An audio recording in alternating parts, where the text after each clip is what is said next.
رحمۃ اللہ وبرکاتہ۔ حاضرین محترم، یہ بڑا دلچسپ موضوع ہے اور بارش کی مہربانی سے 2 دفعہ یہ ملتوی ہو گیا تھا، لیکن آج اللہ کا کرم ہے بارش وغیرہ نہیں ہے، تو آپ کی سماعتوں کے لیے یہ بڑا دلچسپ موضوع میں نے چنا ہے تو وہ پیش کر رہا ہوں میں۔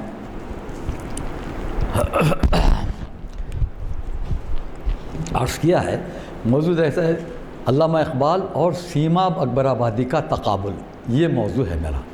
یہ میں نے موضوع کیوں انتخاب کیا، اس کا کیوں انتخاب کیا، کیوں منتخب کیا، اس کی وجہ میں بیان کر رہا ہوں، وہ مقالے میں آئے گا۔ بعض یونیورسٹیوں میں پی ایچ ڈی کے مقالے تھوک کے بھاؤ لکھے جا رہے ہیں، بلکہ لکھوائے جا رہے ہیں، گراس لیول پر لکھے جا رہے ہیں یا لکھوائے جا رہے ہیں، اور ایسے موضوعات پر مقالے لکھوائے جا رہے ہیں کہ جن سے مقالہ نگاروں کو بذات خود واقفیت ہی نہیں ہوتی، اور نہ نگران کما حق واقف ہوتے ہیں۔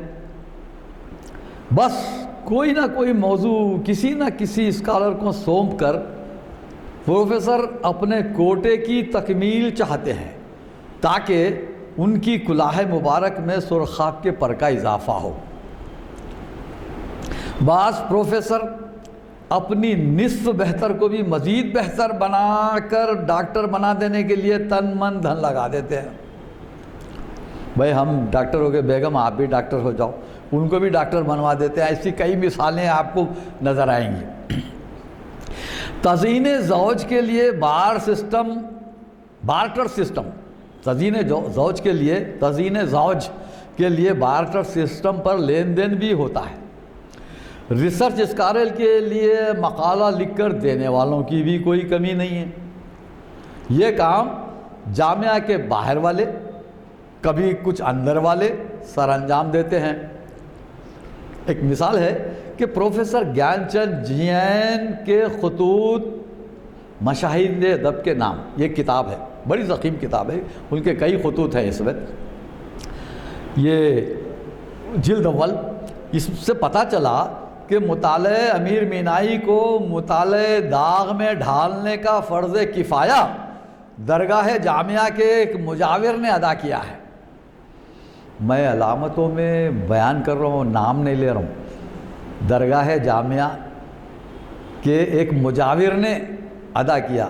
مطالعہ امیر مینائی پروفیسر ابو محمد سحر کا مقالہ تھا، پی ایچ ڈی کا۔ اس کو مطالعہ داغ کے نام سے، وہ پورا مقالہ وہی ہے، پورے الفاظ وہی، سب وہی، صرف کیا یہ گیا کہ جہاں جہاں امیر مینائی کے اشعار تھے وہاں داغ کے اشعار ڈال دیے گئے، اس طرح مقالہ تیار ہو گیا۔ یہ کام کیا ایک گیان چند جین کے خطوط کے حوالے سے پتہ چلا کہ یہ درگاہ جامعہ کے ایک مجاور نے انجام دیا۔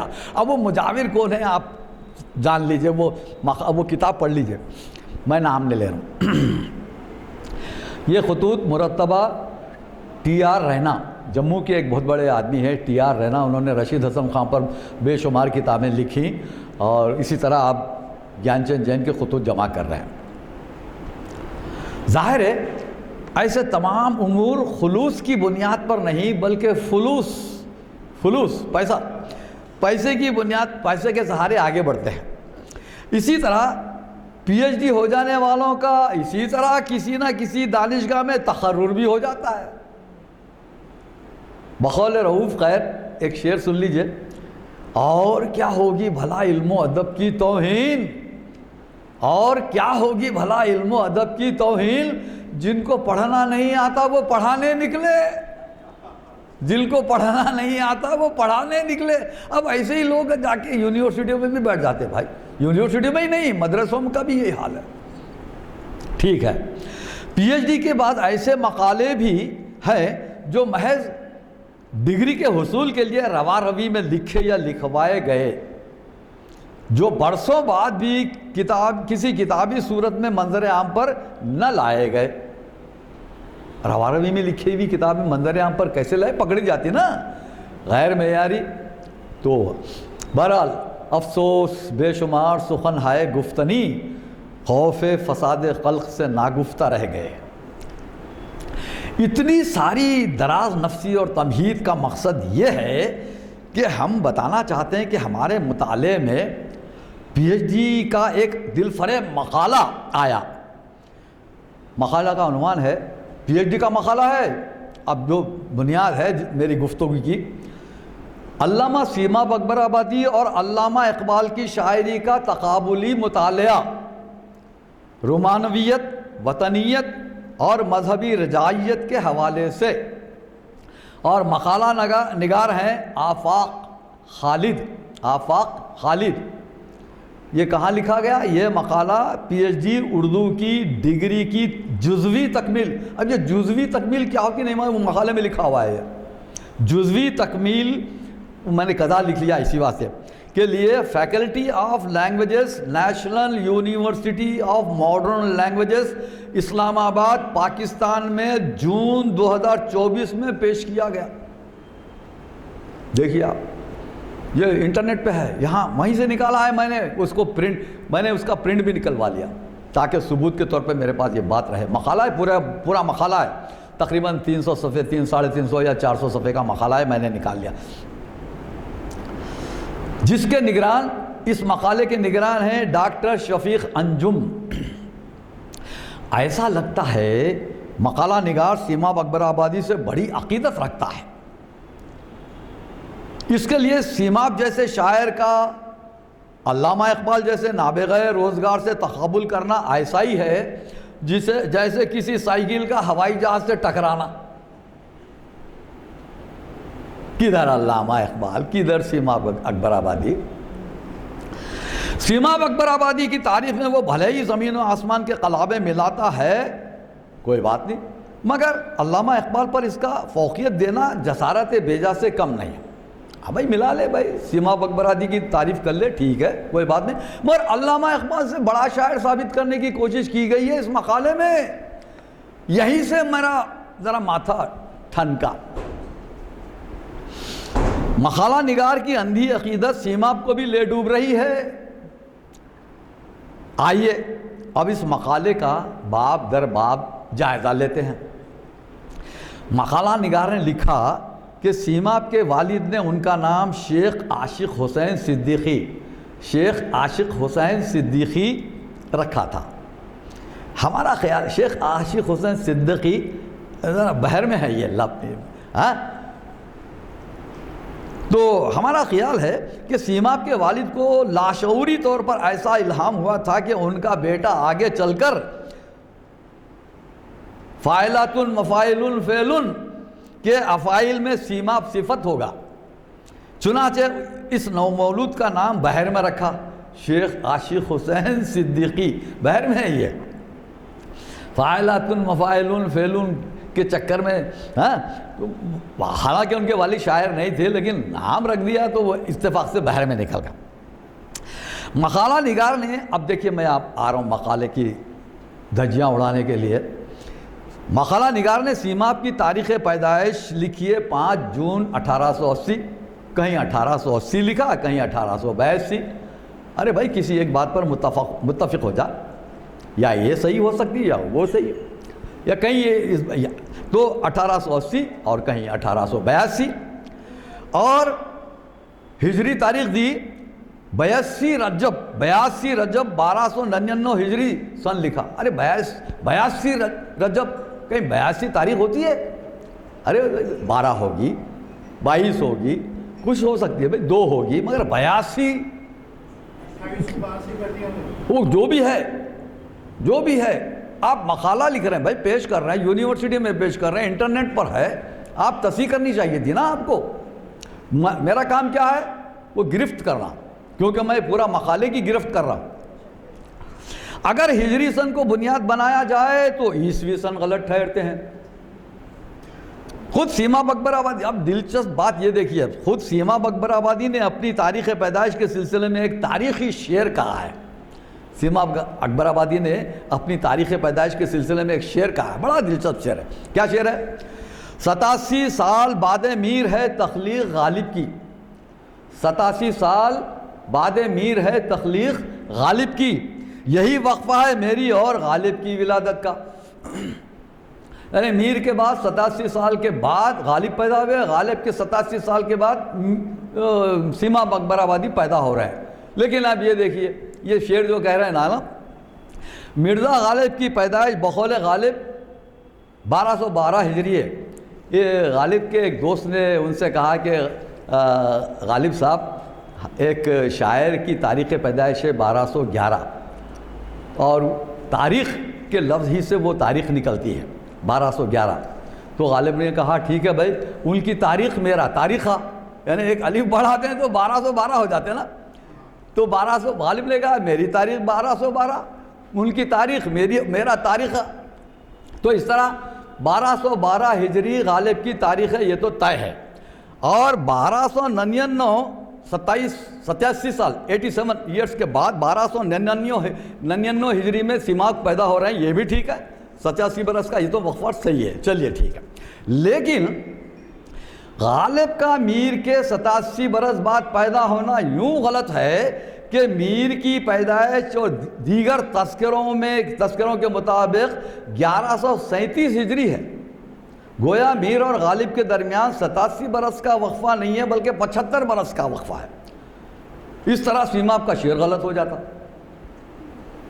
جو سیماب صاحب نے 87 برس کا وقفہ دیا وہ غلط ہو جاتا۔ غالب کی پیدائش میر کے 75 برس کے بعد ہے، 1137 ہجری ہے، ٹھیک ہے۔ اچھا، جہاں تک تعلیم کا معاملہ ہے، مقالہ نگار نے لکھا کہ سیماب نے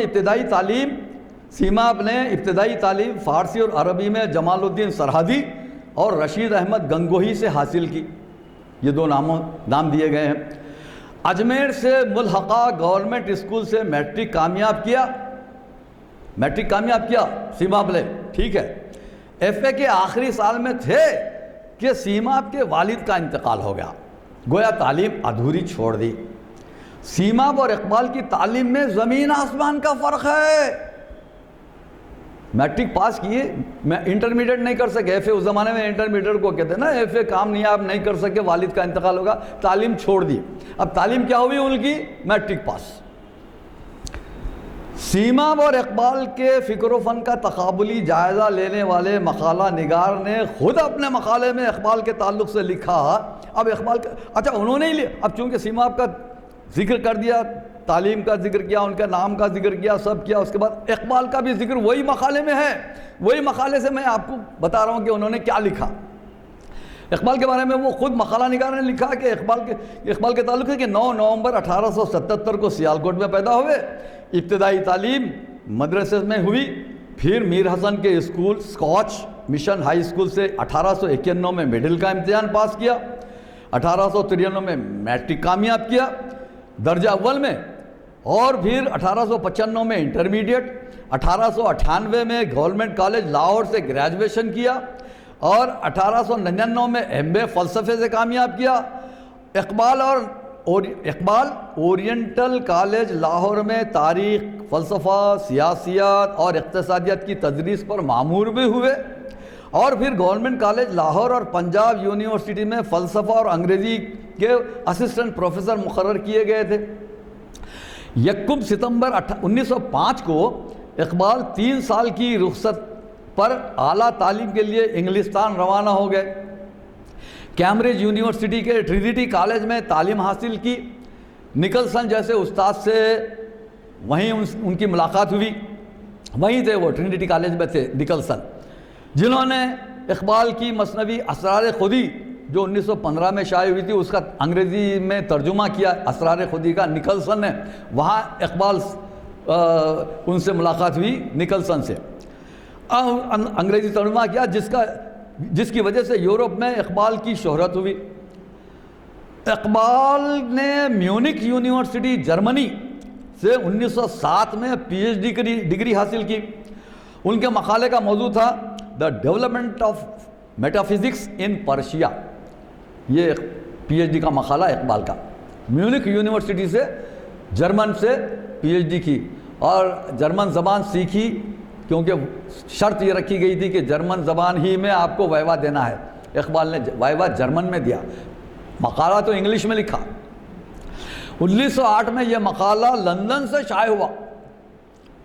لندن سے بیرسٹری کی ڈگری بھی حاصل کی اور حکومت برطانیہ نے 1923 میں علامہ اقبال کو سر کا خطاب بھی دیا. اب یہ ساری تعلیمی قابلیت اقبال کی اور سیما اکبر آبادی کی تعلیمی قابلیت جو بھی ہے, مقالہ نگار نے جو کچھ لکھا ہے مقالے میں وہ میں نے پیش کر دیا, اور اقبال کی تعلیمی قابلیت بھی جو کچھ ہے انہوں نے ہی پیش کیا, وہ سب میں ان کے مقالے سے ہی پیش کر رہا ہوں میں. یہ سب ریکارڈ پر بھی ہے, وہ نہیں بھی لکھتے تو میں یہ بات بتا دیتا تھا آپ کو, اور آپ جانتے ہی ہیں اقبال کی کیا قابلیت ہے, کیا کیا انہوں نے تعلیم حاصل کی. اچھا, علامہ اقبال کی تصانیف فارسی میں 7.5 تصانیف ہیں, اردو میں 3.5, اس طرح 11 اقبال کی تصانیف.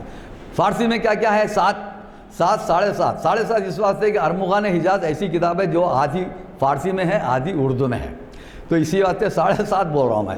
تو آپ کے یاد دہانی کے لیے, یاد رکھنے کے لیے, اقبال نے سب سے پہلے اقبال کی کتاب ہے اسرار خودی 1915 میں, رموز بے خودی 1918 میں, پیام مشرق 1923 میں, زبور عجم 1927 میں, جاوید نامہ 1932 میں, مسافر جو مثنوی ہے اقبال کی 1934 میں, اور پس سے باعث کرد آئے اقوام شرق یہ 1936 میں. یہ آئے جملہ 7 کتابیں اور آدھی ارمغان حجاز. یہ اقبال کی فارسی کتابیں میں نے بتا دی آپ کو تصانیف. اور اردو میں ہے بانگ درا جو 1924 میں چھپی, بال جبریل 1935 میں. بال جبریل کو بعض لوگ بال جبرائیل بولتے, جبرائیل نہیں, اقبال نے بال جبریل لکھا ہے, بال جبریل. صحیح لفظ جبرائیل بھی ہے, لیکن جبریل جب اقبال نے لکھا ہے تو آپ جبریل ہی بولیں, بال جبریل. اور ضرب کلیم 1936 میں شائع ہوئی. ارمغان حجاز جو آدھی اردو آدھی فارسی میں, وہ 1938 میں شائع ہوئی, اقبال کی آخری تصنیف ہے سمجھیے. اور علم الاقتصادیات پر اقبال کا ایک بہت اچھا مقالہ 1904 میں شائع ہوا. تو یہ ہے. اور انگریزی میں اقبال کی ایک کتاب ہے reconstruction of religious thought in Islam, جو خطبات ان کے خطبات پر مشتمل ہے. بڑی مارکہ آرا کتاب ہے, اس پر کافی گفتگو ہوئی ہے. وہ ہمارے, اب میں صرف کتابوں کے نام لے رہا ہوں اقبال کے, اصل موضوع تو میرا اور آگے ہے. سنیے بات. مقالہ نگار نے اپنے ممدوح سیما اکبرآبادی کے بارے میں انکشاف فرمایا کہ حضرت سیماب نے نظم و نثر میں تقریباً 300 کتابیں لکھی. سیماب کے بارے میں مقالہ نگار نے بتایا کہ انکشاف فرمایا کہ 300 کتابیں ان کی لکھی ہوئی ہیں, جن میں سے نصف سے زیادہ کتابیں اشاعت سے محروم رہ گئیں. 300 میں سے آدھی سے زیادہ چھپی ہی نہیں, شائع ہی نہیں ہوئی. اب دیکھیے مبالغہ. اور وقت کے ساتھ ساتھ ان میں بیشتر کے مسودے بھی نہیں رہے. ان کا جو مسودے ہیں وہ کتابوں کے وہی نہیں رہے. شائع ہونا تو شائع تو نہیں ہوئے, اس کا تو مسودے بھی غائب ہو گئے, پتہ نہیں کہاں گئے. لیکن مختلف لوگوں کے مضامین اور تذکروں سے ان کتابوں کا پتہ ملتا ہے. اسی واسطے مقالہ نگار نے کہا کہ 300 کتابیں لکھے. اب وہ 300 کتابیں کہا, 300 کتابوں کا کہیں ذکر نہیں ہے مقالے میں, لکھ دیا بس 300 لکھی. اس کے علاوہ ان کے اقبال سیما اکبرآبادی کے ایک شاگرد تھے ضیاء فتح آبادی, ایک غیر مسلم شاعر تھے ضیاء فتح آبادی, میں ان سے مل چکا ہوں حیدرآباد میں. تو ضیاء فتح آبادی کی کتاب ہے ذکر سیماب, اور راز چاند پوری کی کتاب ہے داستان چند. تو ان کی کتابوں سے پتہ چلا کہ ان کے اتنی ساری کتابیں تھیں, مگر منظر عام پر نہیں آ سکی, آدھی سے بھی زیادہ غائب ہو گئیں. اعجاز صدیقی ان کے بیٹے تھے. اعجاز صدیقی جو شاعر نکالا کرتے تھے, ہاں, تو انہوں نے سیماب اکیڈمی بامبے کے ذریعے ان کتابوں کی ایک فہرست کا ایک کتابچہ ضرور شائع کیا. وہ کتابچہ اس کی بنیاد پر مقالہ نگار نے لکھا کہ 300, مگر وہ کتاب فہرست ہے, صرف ایک فہرست ہے. وہ فہرست جیسا کہ کہا گیا مسودے بھی نہیں ملتا. آئیے, مقالہ نگار نے سیماب کے چند مجموعوں کی تفصیل بیان کی ہے. چند مجموعے، اب ظاہر ہے ان کو جو کتابیں ان کے دستیاب ہوئی ہیں ان کا ذکر کیا ہے مقالہ نگار نے، وہ کتنا ذکر کیا میں اب بیان کر رہا ہوں. اچھا یہ بھی لکھا، بڑی دلچسپ بات یہ لکھی کہ سیماب اکبر آبادی پہلے کاغذ پر قافیے لکھ لیا کرتے تھے، اس کے بعد ان کو شعر میں ڈھالتے تھے. ذرا دیکھا ہے، قافیے لکھ لیتے تھے، اس کے بعد شاعری کرتے تھے. یہ بچے کرتے ہیں، جب چھوٹے چھوٹے جو مبتدی حضرات ہوتے ہیں نا وہ کرتے.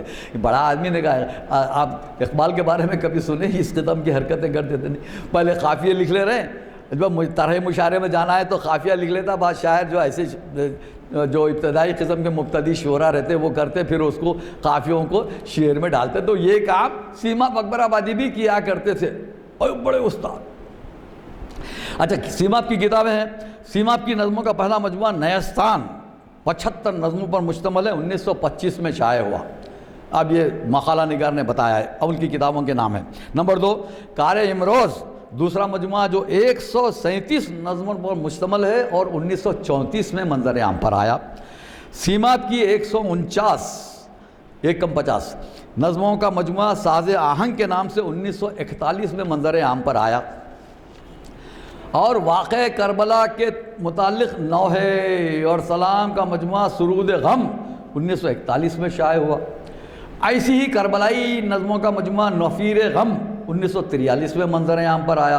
اور 300 سے زیادہ رباعیوں کا مجموعہ عالم آشوب 1944 میں اشاعت پذیر ہوا. اور 7واں مولانا رومی کی مثنوی مکمل منظوم اردو ترجمہ الہام منظوم 1948 میں شائع ہوا. مولانا رومی کی جو مثنوی ہے نا 6 جلدوں میں ہے، اس کا ترجمہ انہوں نے کیا ہے الہام منظوم کے نام سے 1948 میں. اور قرآن مجید کی مکمل 30 پاروں کا منظوم ترجمہ کیا 1953 میں وحی منظوم. پورے 30 پاروں کا منظوم ترجمہ کیا سیماب صاحب نے. یہ سب صحیح ہے، انہوں نے جو کچھ دیا ہے میں ان کے دے رہا ہوں ڈیٹا. غزلوں کا مجموعہ کلیم عجم. اقبال نے زبور عجم رکھا تھا نا، انہوں نے کلیم عجم. برا اقبال سے مقابلے کی بڑی جستجو تھی ان میں.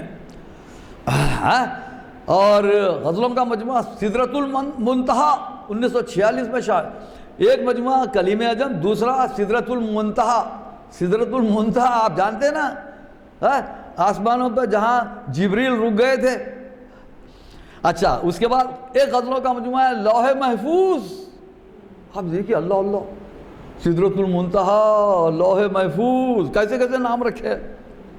اچھا فن شاعری پر ایک کتاب لکھی دستور الاصلاح، یہ 1940 میں شائع ہوئی. اور عروض و شاعری پر ایک کتاب راز عروض، یہ بھی لکھا، لیکن اس کا سن ندارت، یہ سن نہیں دیا گیا ہے اس میں. ہم نے کہا ہم کو تحقیق کی ضرورت ہے، ہم کو جب انہوں نے نہیں دیا تو ہم کو کیا کرنا ہے. اچھا ان کے علاوہ سیرت و سوانے میں رسول اللہ اور غیر اللہ کی کوئی قید نہیں ہے. سیرت النبوی کے ساتھ ساتھ سیرت غوث اعظم، سیرت خواجہ غریب نواز بھی لکھی. سیرت خدیجۃ الکبریٰ کے علاوہ سوانح نور جہاں بھی قلم کر دی. یہ بھی کام کیا ہے. ہاں فکشن میں بھی سیماب نے اپنے جوہر دکھائے. کئی ناول، کئی افسانے، کئی ڈرامے لکھ ڈالے. نظم و نثر میں اتنے کارناموں کے باوجود سیماب کو وہ شہرت و مقبولیت حاصل نہ ہو سکی جو علامہ اقبال کے حصے میں آئی. اور ڈرامے لکھ دے رہے ہیں، ناول لکھ دے رہے ہیں، افسانے لکھ دے رہے ہیں، شاعری کی ڈھیر لگا دی شاعری کے. وہ اتنا کام کرنے کے باوجود اقبال کو جو شہرت حاصل ہوئی وہ سیماب کے حصے میں نہیں آئی. اچھا ادب میں ہمارا جملہ ہے کہ ادب میں کمیت کی نہیں کیفیت کی اہمیت ہے. کہا جاتا ہے کہ سیماب کے تقریباً 2500 شاگرد تھے. 2500 شاگرد. علامہ اقبال شاگرد وغیرہ نہیں پالتے تھے. اب کوئی آ کے اتفاق سے کوئی آ گیا تو ٹھیک ہے بھائی، ورنہ آپ دیکھیں گے اقبال نے کبھی شاگردوں کی فوج نہیں جمع کی. یہ تو سیماب کے 2500 شاگرد. اچھا باضابطہ رجسٹر مینٹین کرتے تھے بھائی یہ لوگ، اور ہر شاگرد سے کچھ پیسہ بھی لیتے تھے، روپیہ 2 روپے جو بھی ہے ماہانہ فیس رہتی تھی مقرر وہ دیتے تھے. داغ بھی یہی کرتے تھے بیچارے. داغ کے شاگرد سیماب اکبر آبادی، انہی کی اتباع میں انہوں نے بھی 2500 شاگرد. اچھا میر چونکہ پہلے ہی سے خدائے سخن کہلاتے تھے اس لیے سیماب ناخدائے سخن کہلائے. اب خدائے سخن تو نہیں کہہ سکتے تھے نا اپنے آپ کو, کیونکہ آلریڈی میر بھائی ہیں, تو میر صاحب خدائے سخن تھے, تو اس بات کے یہ صاحب اپنے آپ کو ناخدائے سخن کہلائے. انہیں تاج الشورا بھی کہا جاتا تھا, تاج الشورا, کیونکہ یہ آگرہ کے رہنے والے تھے نا, تاج محل آگرہ میں ہے, تو اس بات سے یہ اپنے آپ تاج الشورا بھی کہلائے. سیماب نے مولانا رومی کی مثنوی کا منظوم اردو ترجمہ تو کیا, مگر رومی کی فکر سیماب کے رگ و ریشے میں سرایت نہیں کر پائی. میں کیوں بول رہا ہوں, میں مثالیں آگے دے رہا ہوں. ہاں, جبکہ علامہ اقبال نے رومی کی رہنمائی میں افلاک کی سیر کی نا, جاوید نامہ, اور سیاروں کی سیر کر کے جاوید نامہ جیسا شاہکار دنیا ادب کو دیا. 600 پروں والے روح الامین نے اپنی اوقات پہچانی اور سدرۃ المنتہا سے آگے بڑھنے کی جسارت نہیں کی, اور جبکہ حضرت سیماب نے نہ صرف سدرۃ المنتہا پر قدم رنجا فرمایا بلکہ لوح محفوظ تک رسائی حاصل کی. فاتبرو یا اولی الابصار. اچھا, مقالہ نگار نے سیماب کی نظم و نثر کی کتابوں کا ذکر تو کیا, اگر انہوں نے تھوڑی سی اور محنت کی ہوتی تو ان کی تحقیق میں یہ بات بھی آتی. اب دیکھیے, میں یہاں ایک بہت چونکانے والا انکشاف کر رہا ہوں. اگر انہوں نے تھوڑی سی محنت اور کی ہوتی تو ان کی تحقیق میں یہ بات بھی آتی کہ سیماب اکبر آبادی کی ہندوؤں کے ایک دیوتا سری کشن سے بے انتہا عقیدت رہی ہے. سیماب کو سری کشن سے بڑی عقیدت رہی ہے, جو ان کی مارا کا آرا کتاب کرشن گیتا, سیماب کی ایک کتاب ہے کرشن گیتا, سے مترشح ہے. حضرت سیماب سری کشن کو نہ صرف ایک مذہبی شخصیت بلکہ ایک فلسفی رہنما, ماہر نفسیات اور اس سے بڑھ کر خدا کا پیغمبر مانتے تھے. سری کشن کو سیماب ملاحظہ ہو, سیماب کی کشن گیتا 11 پابند نظموں پر مشتمل 34 صفحات کی کتاب ہے, جو 1940 میں انڈین پریس الہ آباد سے شائع ہوئی. سری کشن سے عقیدت کی بنیاد پر سیماب کہتے ہیں کہ یعنی کرشن کے ابتدائی حالات حضرت موسیٰ علیہ السلام سے بالکل ملتے جلتے ہیں. اگر سری کشن کو موسیٰ, کنس کو فرعون, برج کو مصر اور جمنا کو رود نیل مان لیا جائے تو حضرت موسیٰ اور سری کشن کے ابتدائی حالات زندگی کنس اور فرعون کی موت تک بالکل مل جاتے ہیں, ایک جیسے ہیں. اس کتاب کشن گیتا میں تمام نظمیں ہر سال کشن کے جنم دن یعنی جنماشٹمی کے موقع پر سیماب نے لکھی ہیں. 12 نظمیں ہیں.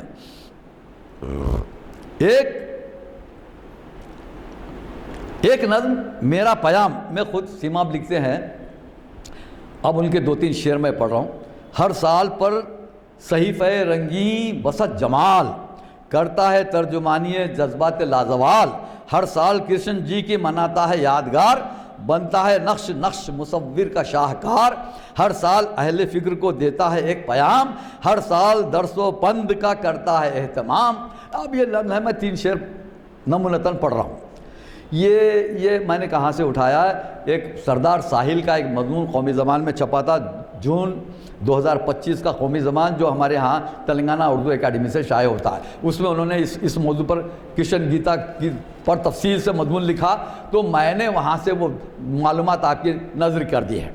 اب ہم مقالہ نگار کے ذوق تحقیق پر چھوڑتے ہیں کہ کشن کنہیا کی گوپیوں سے چھیڑ چھاڑ اور رادھا سے تعلقات پر بھی سیماب کی کشن گیتا کے حوالے سے روشنی ڈالیں, تاکہ سیماب سے ان کی عقیدت پائے تکمیل کو پہنچ سکے. ساغر کی تہ میں قطرے سیماب رہ نہ جائے. یہ مصرع بہت چونکانے والا ہے, جو اہل نظر ہے ان کے لیے چھوڑتا ہوں, میں اس کی تفصیل نہیں بیان کر سکتا.